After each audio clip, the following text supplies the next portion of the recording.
It's 2026, and somehow we are still arguing about controller versus keyboard and mouse in Fortnite. But here's where nobody's talking about.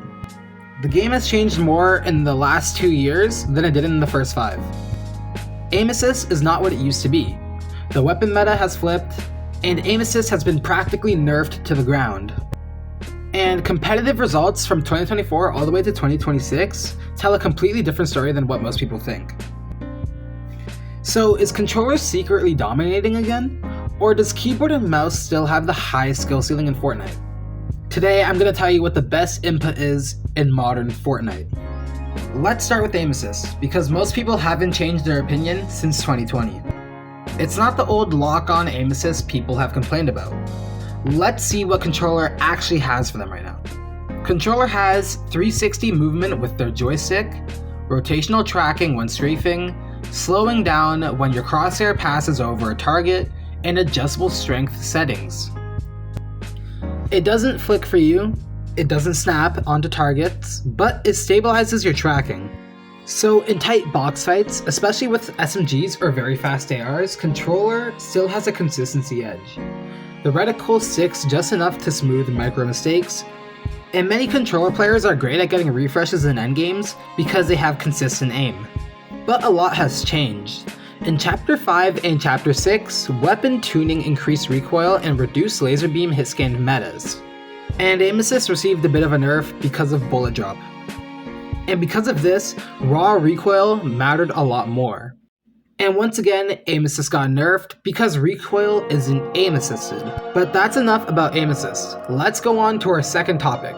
The meta decides the winner. This is where the conversation gets interesting. Recent metas have shown higher recoil ARs, more projectile-based weapons, tighter bloom, and faster movement speeds. And when recoil increases, mouse control becomes more valuable. And this meta does actually favor controller players a lot, because when you are in half zone or in rotating zones and you do have to use a jetpack, when you're using your controller, the joystick can only move to a certain point until you cannot force the joystick to move anymore, which makes it consistent in hitting shots. And another thing I realized is that controller actually is a lot better when the game is laggy. Let me explain. Back in the day with controller players like Day, Wolfies, and Unknown Army, the game was super laggy at that time for endgames. So what it meant for controller players is that all they have to do is shoot their gun, which led to many controller players having good placements. But I want to go back and talk about the best FNCS LAN placements on controller.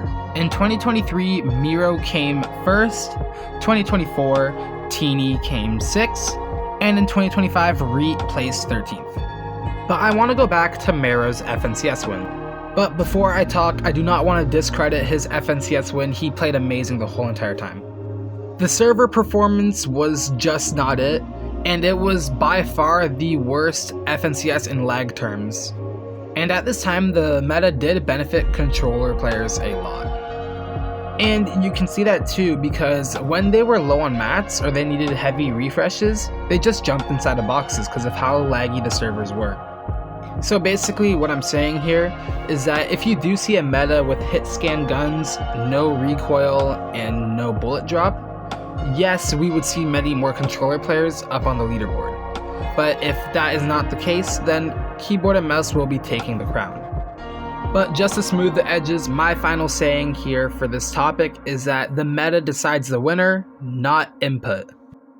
And our next topic here is, what do pros actually use? Well, if we take a look at recent FNCS majors and tournaments from 2024 to 2026, keyboard and mouse still has way more players on their input than controller players do. And I can explain why right now. Keyboard and mouse has fast edit speed, scroll wheel reset, crosshair placement precision, and long range surge tags. And if you want to play at the highest level, these matter more than people think. But that does not mean it's impossible to do good in tournaments on controller. Especially in stacked endgames, where aim and tracking matter a lot more than flashy and fast mechanics. But let's talk about a mode that people do not talk about enough. Zero builds. Zero builds has a competitive mode in the Zero Build console cups now, so I think it's only fair to talk about them here. In Zero Build, fast mechanics and crazy 360 flicks don't matter at all. What matters is your aim and how consistent you hit shots. And here's where everything changes. Controller is now the same skill level as keyboard and mouse. With aim assist by your side, you are a lot more confident in hitting your shots, and you are way more consistent than a keyboard and mouse player. Because I've been playing on keyboard and mouse for 2 months now, and my aim is still very inconsistent. Some days it's good, some days it's bad. But there is not much to talk about this topic, so let's move on to our next one, which is skill floor versus skill ceiling. Controller will always have a lower skill floor because it's easier to become decent on controller due to aim assist, and keyboard will always have a higher skill ceiling just because of the mechanical plays and you have to rely on your raw aim. And if you look at the most mechanical players, they all are on keyboard and mouse. But this doesn't mean that controller sucks. Controller has different strengths than keyboard and mouse. But a topic that I really wanted to talk about was recoil and movement. A while ago, when controller players were actually on the leaderboard, there was no sprinting, no mantling, no sliding. You only had crouching and jumping. Now modern Fortnite has advanced movement, strafing mechanics, slide mechanics, increased vertical fights.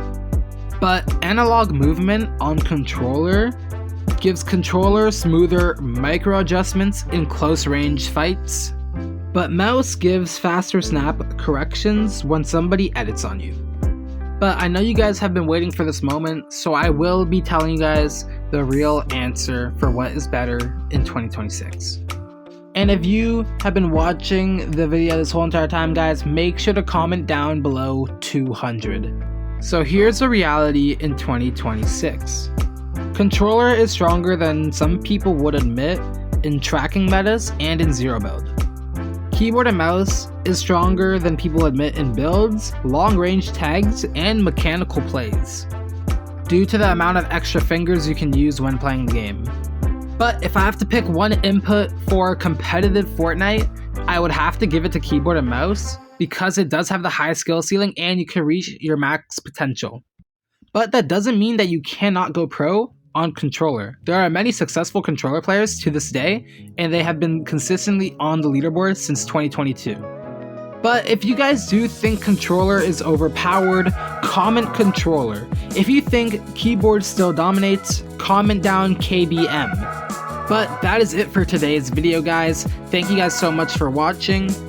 We are on the road to 1,000 subscribers, and when we hit 500 subscribers, I have to do a 24-hour all-day stream. And make sure to join the Discord down below in the description, guys. Thank you guys so much for watching. Just remember, Jesus loves you.